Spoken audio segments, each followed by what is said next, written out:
押さえ刃は鋭いの、切れない状態なの。はい。ですね、カンナはですね、2枚の刃を、使って、使っていきます。で、この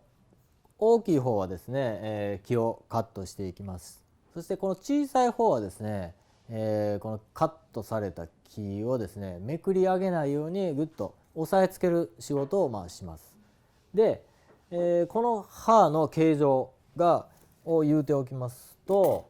こういうふうになっています。っていうのは、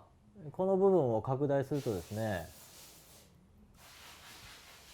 拡大するとこういうふうにこうなっています。ね、はい。つまりですね、普通にこう刃がついているのを少しここで削り落としてですね、切れない刃として、作る必要があります。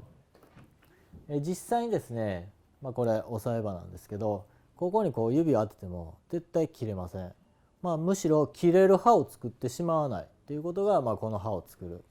る、方法になります。これが切れるような刃を作ってしまうとですね、こちらの木を削る方の刃と一緒にですね、どんどん一緒に木に食い込んでいってですね、逆にもう切れなくなってしまう、削り取れなくなってしまう、そういうふうになってしまいますんで、こちらの押さえ刃はですね、2段階にね、形を整えることによって、切れない刃を作る、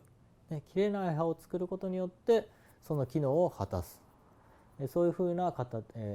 使い方、調整の仕方になります。